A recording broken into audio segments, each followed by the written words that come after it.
This is a super important stream, which is why I'm doing it off schedule. Today I was supposed to only stream to Patreon, but I'm streaming to the freaking world.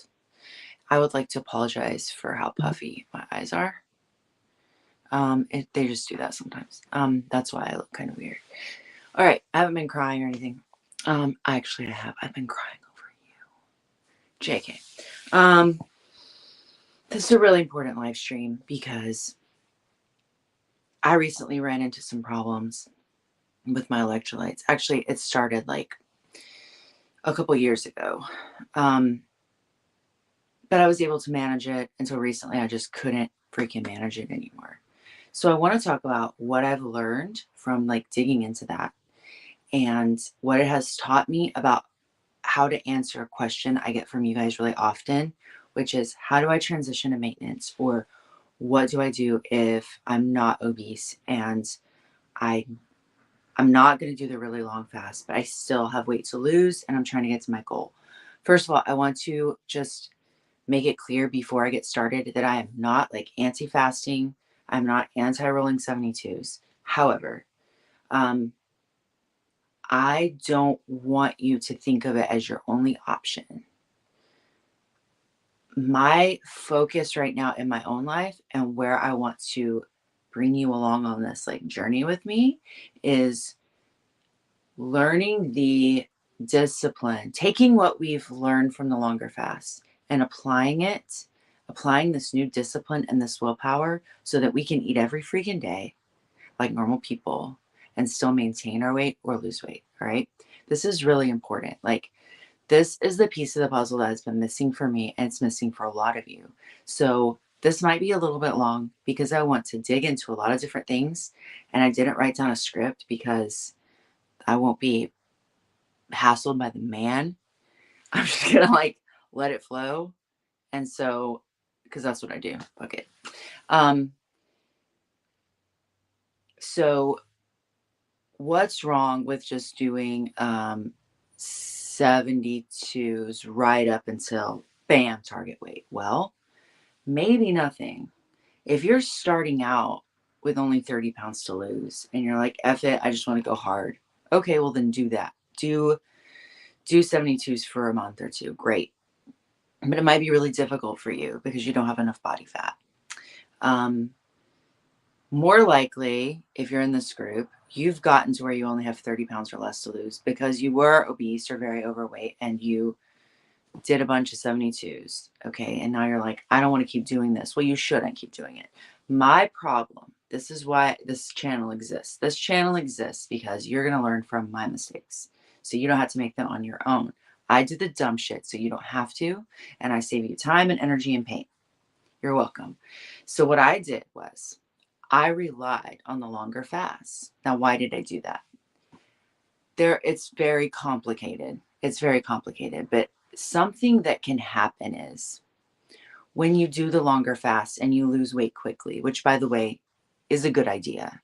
I've been watching a lot of Huberman Lab podcasts lately, these really long podcasts with these really freaking smart people. I'm talking about like just fucking like literal muscle scientists. Okay. Like this guy, Dr. Andy Galvin, Cal State, muscle physiologist, PhD literally in muscle and how it works. He works with elite athletes. Andrew Huberman, neurobiologist, I think, neuroscientist from Stanford. Lane Norton, he is a, what's his PhD in? I forget. They're all freaking smart. And one of the problems that you have when you start studying nutrition science is so tricky because there's so many variables that go into how any particular human body responds to any particular intervention or any particular, you know, dietary change. And a lot of times we don't have the ability to do these longer randomized controlled trials in humans. So they use rodents. And then you're like, well, does it apply to humans? A lot of these studies, you can find out the mechanistic way this thing works in the body, but it doesn't necessarily apply when you do the intervention in humans. And so it just gets very tricky very quickly. And when I started looking into my electrolytes and why I was having a problem with them and all these different issues that I was interested in and trying to figure out. It's just so hard because you have one study telling you that ketosis tanks your thyroid, another study telling you it doesn't, another study telling you that long-term fasting and ketosis screws up your cortisol, and other studies saying no, it doesn't. And you just get so frustrated because you're like, well, which is true? And so there are two things you can do. Number one, you can look at meta-analyses of the literature, and that's something that Huberman Labs and his guests are really good about. They can tell you, okay, well, when you look at all of the studies, this is kind of the trend that you see. And another thing, so that's one thing that you can do, which I think can be helpful. And another thing that you can do is try it your freaking self, right? And that's what I have tended to do because I'm crazy and I'm impatient. So you can look at a million studies telling you that rolling 72s are great for weight loss. They aren't healthy. They're unsustainable. And I was like, well, run it. I'm going to run it. And I did it and it worked. Okay. One thing that we do see from meta-analyses are that people who lose weight faster tend to be more likely to keep it off. Why is that? Well, people tend to see things that give you fast results as more worth the pain of continuing, right? That makes sense. You're more likely to stick with something if you can see results in the mirror in a week, 2 weeks. Maybe that's why this worked for me. Maybe, as I've said for a long time, fasting is really the lazy person's way of losing weight. You can lose weight a lot of different ways. Why did this work for me when nothing else did? Maybe because it works so fast that I was just willing to do it, right? Because maybe we're more willing to really suffer for, 3 months than just grind it out a little bit at a time for 3 years. It makes sense. Human psychology, you always have to consider human psychology. The problem is that when you lose weight really quickly, you don't have time to adjust to your new body size. So on your refeeds after 72, there's a tendency to overeat. And yeah, you can still overeat even though you just fasted 72 hours. You're still going to be, if you eat so much on your 72, if you weigh 150 now, but you haven't adjusted to the fact that you're 150 and you're still eating for 250, you can overeat so much on a refeed after 72 that your caloric deficit for, say, the week or the month is still low enough that you don't lose that much weight. And you might as well have just calories in, calories out, treadmilled it. Okay? So what's really the point of going the full 72? That's one of the issues.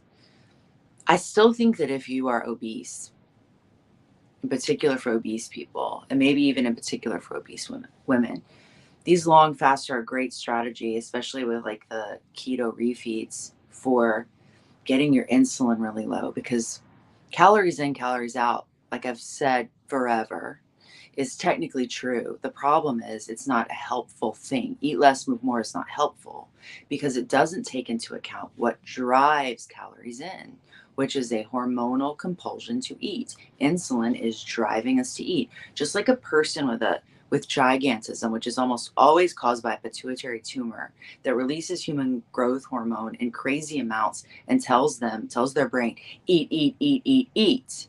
Insulin does the same thing in obesity. We don't blame people with gigantism and say, oh my God, why didn't you just stop eating and then you wouldn't be 8 feet tall?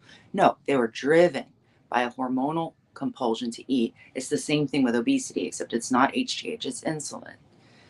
But we have no sympathy for fat people. We're like, oh, it's your fault. So what these long fasts in this keto protocol does for people who are really obese is it gets their insulin super, super low. Now their hunger is controlled. So what happens over time when they get not obese anymore? So much of what is wrong with the metabolism of an obese person is caused by the fat itself. It's caused by the obesity.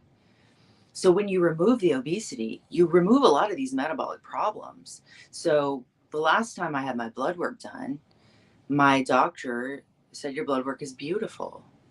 I had my blood work done by 2 different doctors, just because, why not?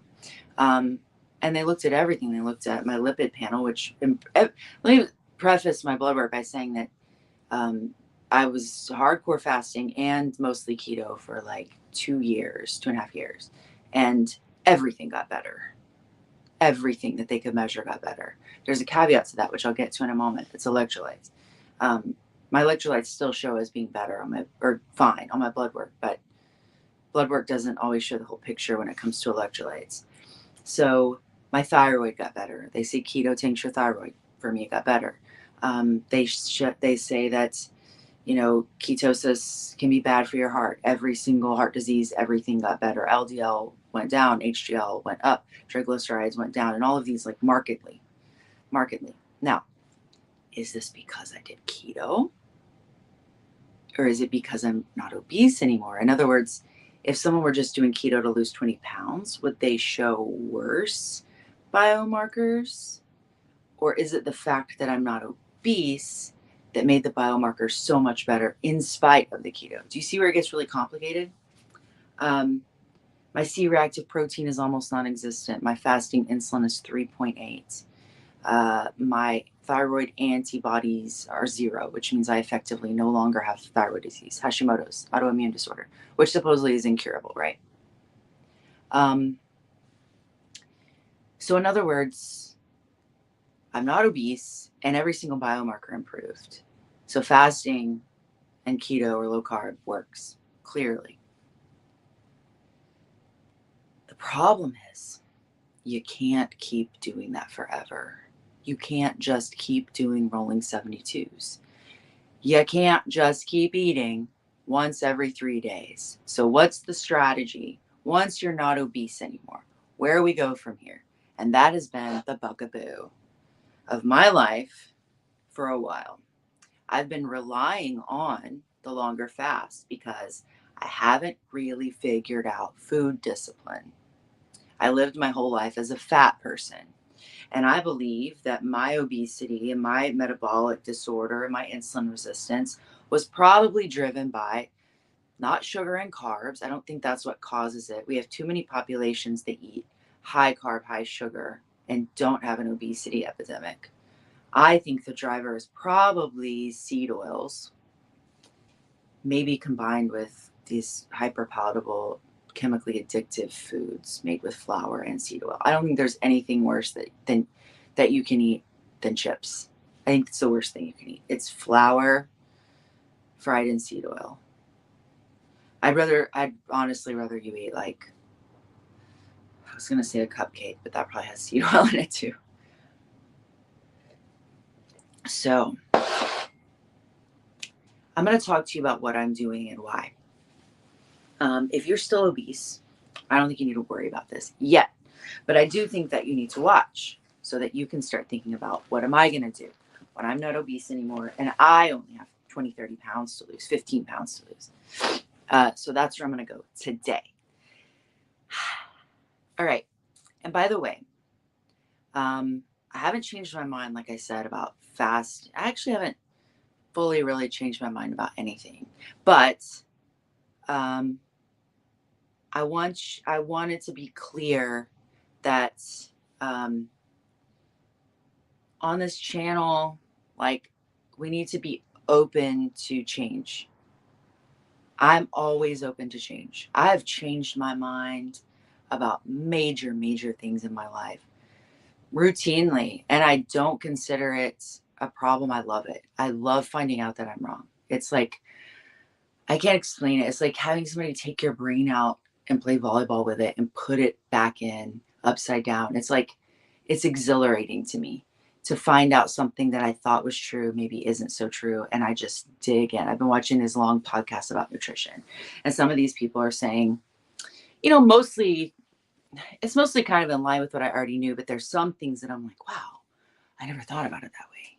And it's really fun and enjoyable. And so I hope that this thinking about things in a slightly different way will be fun and enjoyable, because what I'm trying to do is shift you from everything is about long fasting to here's how I can apply what I know, what I've learned during the long fast to daily life, eating every day. Okay. And in order to get us there, I'm going to talk about what I'm doing right now. Okay. So, and it's weird. It's really weird. It's not something that I'm used to. but it's kind of fun. Okay. So my problem became electrolytes, right? So I was doing these longer fasts, and I did them too long. I relied on them too much, again, for super complicated reasons, but whatever. And then I got to a point where I decided, well, look, I've got to exercise, right? Like this is a missing component, and I've been lazy and I haven't done it. So I've got to exercise. I need to exercise like often, because for me, in order to really build up a habit, I really need to do it like every day or every other day. So I was exercising every day, not long ones, like I'm easing in. I was doing like 20 minutes, like Pilates hit. So it's not a super, super intense hit, but it's still high intensity interval training. And I'm doing these pretty much daily. And all of a sudden, this problem that I was having towards the end of a 72, where I was getting symptoms of bad electrolytes like shortness of breath and low energy and all these things, I started having them at like 36 hours, and I was like, crap, I can't keep doing this, right? Like I've got to figure something out. And so I just started digging into ways to um, ways to basically lose the last 20 pounds using the discipline and the principles that I've learned by eating every day. And so one thing that I know is one thing that I decided is that a good strategy to get my electrolytes up is to eat some fruit, because um, fruit was made for us to eat, unlike plants. Plants don't want to get eaten. They're living things. And just like I don't want to get eaten, a plant doesn't want to get eaten. But I can run away and a plant can't. So they've developed other defense mechanisms to keep from getting eaten. And these defense mechanisms, uh, we think of them as anti-nutrients or toxins, but what they really are is pesticides, and we're the pests. Now, they come in smaller doses. You're not going to get probably poisoned from drinking a green smoothie made with spinach. But if you drink 4 in a row really fast, you could get oxalate toxicity, which has actually happened to a woman. And Paul Saladino talks about it in his Carnivore Code book. And my mom actually may have experienced this. We're not sure, but she was doing the autoimmune protocol diet for hypothyroidism, and she was eating a sweet potato or half a sweet potato every single morning. And she did this for like 2 years. And towards the end of that period, she started getting extremely sick every time she would eat that sweet potato, and she would throw up. Well, sweet potatoes are super high in oxalates. And over time, these things build up in your system. My point is that plants don't want us to eat them. And they have things like lectins and oxalates that uh, keep you, they're supposed to turn you off from eating them. And a lot of these things are what give them the bitter taste. Like if you eat a broccoli stem, it doesn't taste really good to most people. I actually kind of like it, but I'm weird. I actually like the taste of most vegetables, but I like the taste of most things, which is probably why I was fat. Um, so, uh, Plants don't want you to eat them. And there's some of these things also interfere with the nutrient absorption. Some of these things you have to soak them to get rid of some of it, like lectins in beans, legumes, or cook them to, mitigate some of these things. Fruit is different. Okay.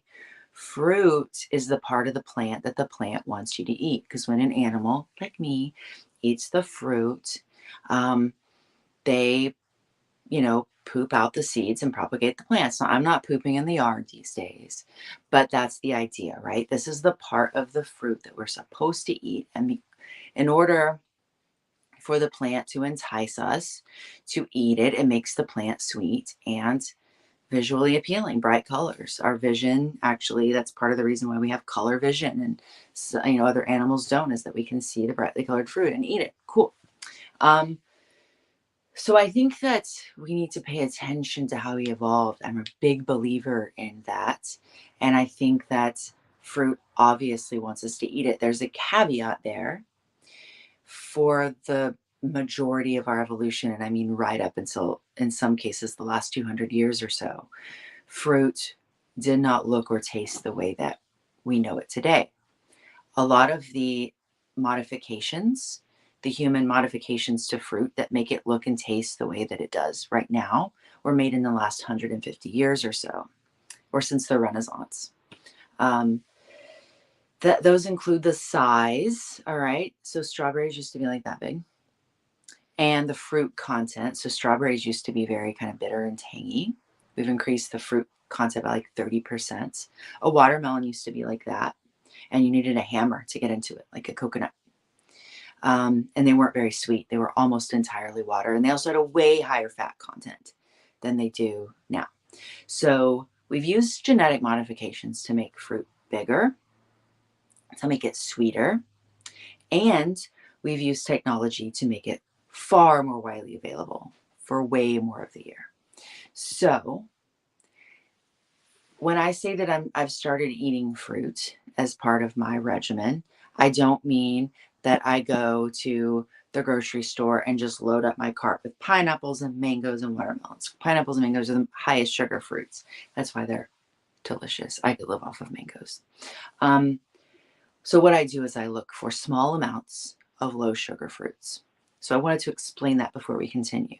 I think that adding fruit to your regimen, even if you're obese, in small amounts with your refeeds can be a really good strategy because look, ketosis, there's a reason why we are able to go into ketosis and burn fat because our ancestors could do it. We had times when we didn't have, large availability of starchy foods available. And so we had to just like either, switch into burning our body fat or only having meat. So there's a reason why we're able to do that, but we weren't meant to stay in that state indefinitely. We cycled in and out of ketosis and we're meant to do that. So I think it's a good idea to use ketosis as a tool to burn fat and then to pull yourself out of it occasionally because that is what historically our ancestors did. And I think that that matters because we have a couple million years of hominid evolution back from when we were primates, lower primates, and we did a lot of evolving, especially and over the last 100,000 years. There have been some changes, but not huge ones until about 10,000 years ago or so, depending on what part of the world you're looking at, where agriculture came into play. And since then, everything has pretty much gotten measurably worse. When we started sitting down and growing crops instead of running around hunting and gathering, everything got not the best. Our brain volume has decreased. Our muscle volume has decreased. We've gotten smaller in stature. We went from apex predators to farmers, and it's pretty much been a disaster. Because we did that, we were able to have like cities and civilization and like Mozart and TikTok. And you can argue about whether or not it was a good idea. I think maybe it wasn't. And we would probably all be better off if we just went back to like hunting wild game and living in yurts. And I'm not going to go into a rant about like the domestication of animals and agriculture and shit, but it's kind of been a net loss, in my opinion, for human beings. Definitely, almost inarguably, for our physiology and our physical well being, I would say. You can argue with me about that in the comments, whatevs. My point is, we're meant to cycle in and out of ketosis. I do believe that. And it's good to kick yourself out of it occasionally because while the average obese person, maybe not even out, the 99.9% of obese people are insulin resistant, and that's why they're obese. And so the strategy that we're using to pull you out of obesity is getting your insulin really, really low through ketosis and fasting. And in that way, you're going to be able to burn some body fat. Great.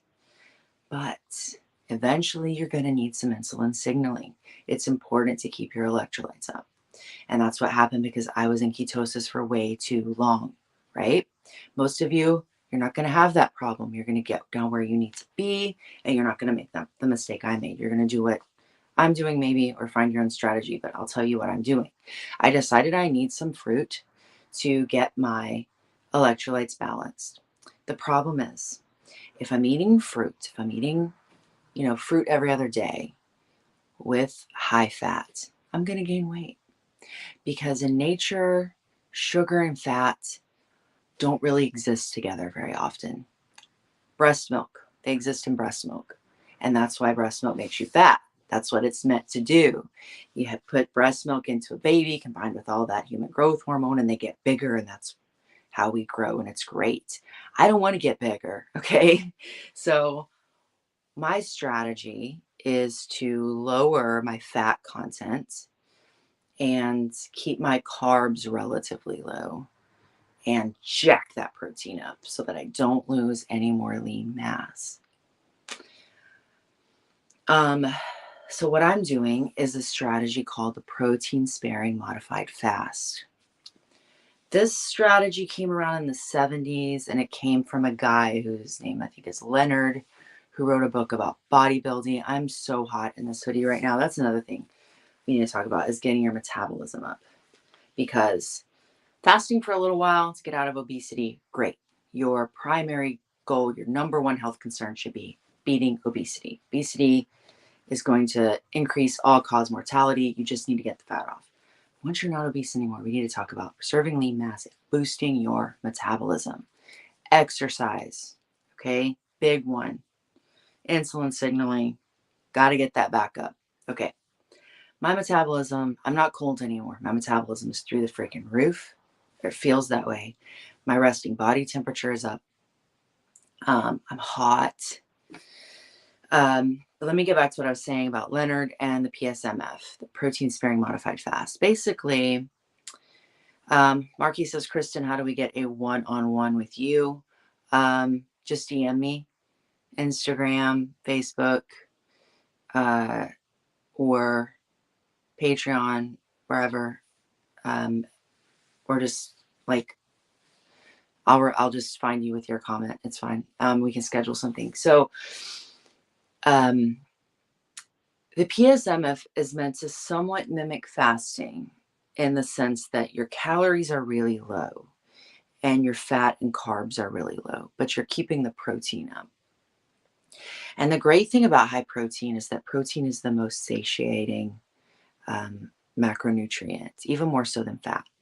Another great thing about protein, you're welcome. Another great thing about protein is the thermic effect of food. So the thermic effect of food is one bit of what we can look at when it comes to energy expenditure, calories outside of the equation. Thermic effect of food is how much energy it takes to actually use the energy that you just got from the food. So with fat, for example, it takes about 5% of the energy you got from eating that fat to actually use the fat, which is pretty low, right? So if you eat 100 grams of fat, then you're going to actually only use about 5 grams of that fat to utilize it, to take it in and make it useful to your body as energy, turn it into ATP, right? Protein is 20 to 30%. So you're already losing a pretty significant percentage just to utilize the protein. Another great thing about protein is that our bodies don't like to use it as fuel. It's a last resort to break down protein. Our bodies would rather use carbohydrate in the form of muscle and liver glycogen and fat after that, right? Protein is structural. It's not a fuel source. So when you're taking in protein, your body is less likely to use that and more likely to go to glycogen and then to fat, okay? So when you combine the satiating effects, the thermic effects of food, and the fact that it's structural, eating high protein can be effective if you're less concerned about the insulin response because you're not obese anymore and you're okay with having some insulin signaling. I hope that this is making sense. So on a protein sparing modified fast day, which I'm not doing every day, on a protein sparing modified fast day, I'm getting about 850 calories total, and I'm getting about 127 grams of protein. That is super high. That means most of my calories are coming from protein with pretty much just trace carbs and a very low amount of fat, like 30 grams or less. Now, this is difficult to do, as you can probably imagine. It's not so difficult as far as eating 800 calories because I am so used to eating 0 calories, right? So if you look at like PSMF forums and stuff all over the internet, like Reddit and stuff, people are like, oh my God, this is so hard. This is so hard. Not for us, because we have been fasting 72 hours. So eating 800 calories on a day is like decadent to me. So what does that look like as far as food goes? Well, okay, so this is not what I do every day, but on a day when I'm like, I don't want to have to sit down and think about, write out track my calories and stuff. And I just want to be like, I've already figured this out. So I'll just eat this. It's like, I can have 2 ounces of heavy cream for fat, and I can have, like a pound of 96% lean ground beef. Actually, that might be 1 ounce of heavy cream, which is like 4 tablespoons or something like that. Um, and then a couple cups of bone broth. So if you compare that to a day when you're eating nothing, that's like kind of a lot of food. I get a whole pound of ground beef and 2 cups of bone broth, which is really filling, and then an ounce of heavy cream in my coffee. So I'm not saying you have to eat that exactly, but that pretty much works out to basically the macros I need. I'm doing that every other day. And then on the alternating days, I'm doing a little bit more calories, 1255, which is still low. It's still low. If you want to figure out your macros, you can go to, crap, I forget the URL. I'll put it in the comments when I find it, but it's Maria Emmerich. She's actually a long-term carnivore, and I read her carnivore cookbook a long time ago. And they have a ton of information on PSMF. They have cookbooks and all kinds of stuff. So she has a calculator that you can use, and what you want to do is you want to enter the body weight for the goal weight that you're trying to reach. You don't want to know how to maintain your weight now. You want to know what you're trying to reach, right? So you enter your goal weight, and they'll spit out the macros that you need for PSMF, or for just like, they tell you to start with like 3 days a week. I'm doing it every other day. And so on my non-PSMF days, I'm having like, not every day, but this is what I could do. This is an example. A pound of 85% lean ground beef, which is a good amount of food, right? A pound of meat. And then like 6 ounces of raspberries or thereabouts. I'm doing like a cup of bone broth, and then I'm having like, I can have some low fat Greek yogurt, which is really high protein. It's really good. I found this like low fat probiotic cottage cheese at a natural grocer that is just really delicious. I don't know why. Maybe I'm just hungry. So anyway, that gives you an idea. On those days, I'm doing 1255 kcal, and my fat is up there at like 90 grams. So you do need some fat, right? You need some fats, especially for women, for hormone signaling. Um, and then my protein is still high at like 104, and my carbs are higher at like 40. So she actually recommended 10 carbs, and I jacked it up to 40 because I want that fruit. That would mean that my protein and fat will come down a little bit, but you get the idea. So I'm having fruit on those days to get some insulin signaling, to start repairing my electrolytes, get some fructose, and then I'm having like high protein, and then still relatively low carb. It's still like a ketogenic level of carbs, although sitting there and eating those 6 ounces of berries is probably kicking me out of ketosis.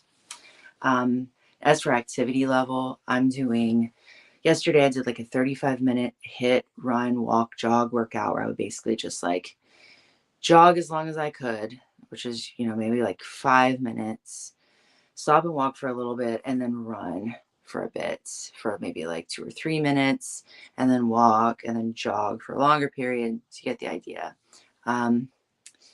Nicotine plus caffeine equals protein. No shit. I actually quit. I had smoked starting at age 14. I was a bad girl.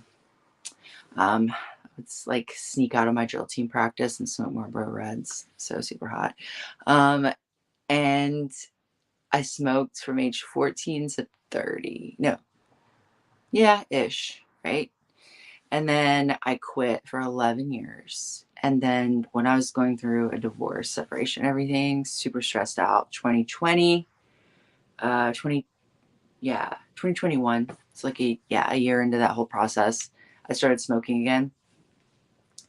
And I was smoking like a pack a day for probably like several months. And then I went down to like half a pack. And then for months, I was doing like 2 cigarettes a day for months. And then I was like, why am I doing this? This is so stupid. So I finally did quit. Hallelujah. If you're only smoking 2 cigarettes a day, I feel like you probably don't even need to quit. But did you have a New Kids on the Block jacket too?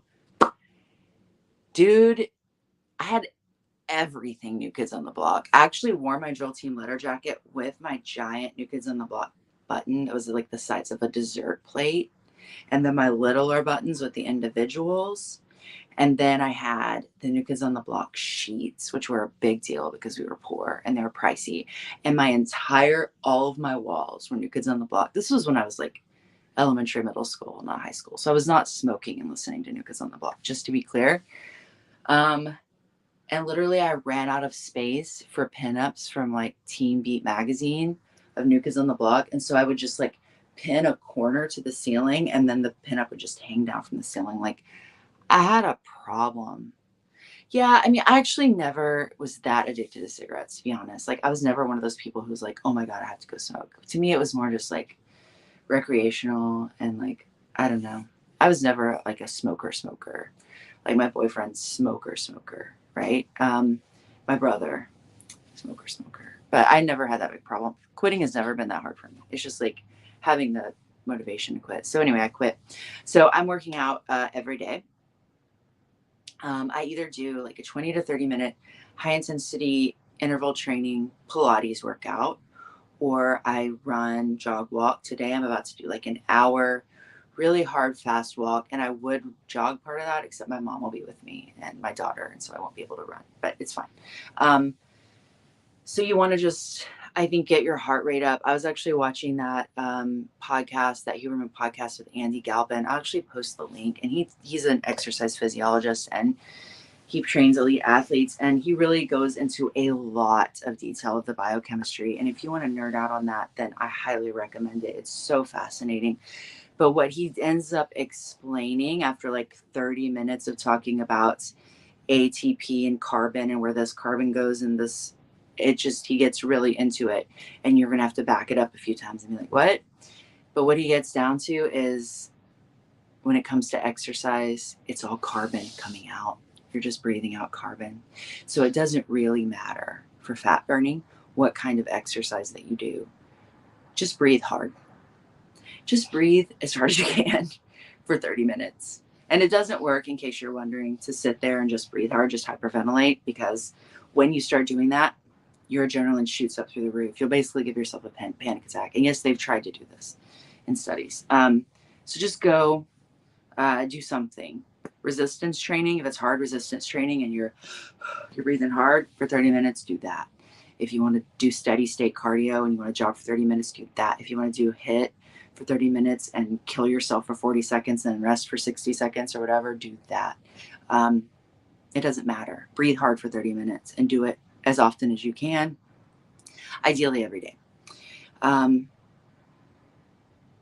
think I'm going to stop there. I could say so much more. Like I've just learned so much and figured out so much. Like just like listening to these podcasts, thinking about my situation, going on these runs where I'm just like thinking about shit. And I've just had some epiphanies in the past few days. And my epiphanies don't erase. Like, I still think that getting insulin low with ketosis and fasting is like the best strategy for obesity. Like, it's what worked for me. I'm not going to tell you to do anything different. It definitely works. But what I want to encourage you to do is start thinking about your transition. Start thinking about what you're going to be able to sustain and start working on your food discipline. Get your refeeds under control. Stop overeating on refeeds. I was doing it. A lot of you are doing it. It's hard not to do it on 72s. And if you just can't manage, you need to walk back your fast until you can. Your fasting and eating regimen should serve your life and not the other way around. You should be able to, I hate seeing people like, oh, I just can't exercise on 72, so I'm just going to exercise less. No, that is the wrong way to think about it. You are a human being. You should be doing shit.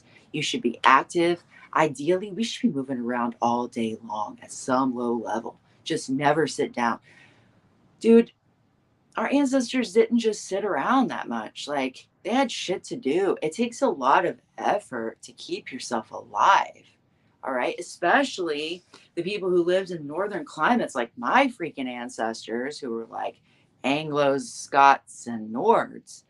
They didn't have freaking heat. You had to move around. You couldn't just sit there. These people were keeping babies alive in an ice age. And that takes energy. Like, you got to move around. There was stuff to do. There were hides to tan and crops or, berries to forage for and crops to harvest and animals to hunt, right? So we should be able to go run down an antelope, and we should be able to do a low level of activity for 3 hours. And we should be able to do things in between. We should have this sort of grab bag of abilities, and we should be working on building those. Unfortunately, we have to do it artificially by going to the gym or going outside and putting in AirPods and running, or getting in front of YouTube on our TV and doing a hit workout. We don't have the lifestyle anymore that just like naturally makes us able to do that. But if we want to have a long lifespan, and more importantly, a long health span, because we have long lifespans right now, we live 80 something years, but our health span is getting shorter. We have like a 20 to 40-year decline. People are starting to get chronic diseases in their freaking 20s and 30s. All right. I did. I started developing signs of insulin resistance, metabolic disorder, pre-diabetes, obesity, thyroid disease, androgenic alopecia, all of that at puberty. At puberty. So that's not normal, man. Come on, man. Do my Biden. Come on, man. So if you want that health span, that long health span, you have got to get off your ass, and you've got to stop relying on 72-hour fasts forever. Obesity is an unnatural state. So we got to do an extreme and pretty unnatural thing to get you out of it. It's not natural to just, I only eat once every 72 hours and I sit on my ass because I don't have the energy. That's not natural. Okay. But we've got to do something extreme to get you out of it. Let's tank that insulin and let's get you out of obesity. But now that we've got you out of obesity, now that you've only got 15, 20, 30 pounds to lose, let's do a strategy that you can sustain so that you can keep doing this and you can experience health and a healthy body and activity and a lack of disease the rest of your life. That's what we're trying to do. So my coming live streams, my coming posts, my coming focus, I have said all that I can say about fasting 72s, about rolling 72s, about keto, etc. Like, I have 75 videos that cover that exhaustively. You can go watch them. Where am I going now? I'm going on to, what's the next step? How do we transition? What's the answer if you've gotten almost all the fat off? How do you work on food discipline? Because here's the great thing about the fact that you just did 2 or 3 months of rolling 72s, which I think should be about your max. All right. Unless you're 500 pounds, right? That's totally different. Just keep going. You've just learned a lot of discipline. You've developed a lot of willpower. So let's take that willpower that you developed, not eating for 3 days at a time, and let's apply it to something new. So you've gotten really good at not doing stuff. Now let's work on doing stuff. So now that you've developed this willpower muscle, which I truly believe willpower can be built and developed. I freaking had none, and now I have a shit ton. So now, eating 800 calories a day, but keeping my protein up, keeping my eating frequency small so I don't spike insulin too often and, inhibit fat lipolysis, all those things that we've talked about in all these videos. I have that discipline. The discipline to go out and work out every day, I have it. I didn't have it before. I have it now. You're going to have it too. You're going to get to where I'm at, where you have 20 pounds or whatever to lose, and you're going to be able to transition to this new thing that you can keep up and you can make part of a lifestyle forever and ever and ever. Okay? So I want you to feel good because I'm going to give you some strategies in the coming videos, in the coming posts, in the coming live streams to move forward, move on. So if you're sitting there wondering, like, shit, what comes next? I can't do these 72s forever. You're absolutely right. And together we're going to explore what comes next. So buckle up, Buttercup. That's what we're doing. I hope that this has been helpful for some of you who are thinking about what comes next, who are already in the transition phase, or who just aren't obese and want ideas about what to do. I hope this has been really helpful. I just made myself a whey protein espresso, concentrated espresso cold brew, unsweetened almond milk, like something that I never would have eaten while I was fasting. I would have been like, what? Um, yeah, I put it and all those things in a blender with ice. And bro, it was really good. But I'm jacked up. Can you tell? Okay, well, I'm gonna go walk and be outside for a while and use up some of this energy. Cool. I'm glad that was helpful. Yeah, if you're just starting out, then you're just starting out. We're going to get your insulin low. You have tons of videos to watch about how to do these 72s, like tons and tons and tons and tons. Watch those. But yeah, start thinking about what comes next. I hope you all have a wonderful day, a wonderful rest of your week. I understand there's some kind of sports ball game happening today. Oh, I forgot to add that on my current regimen, I'm supposed to overfeed.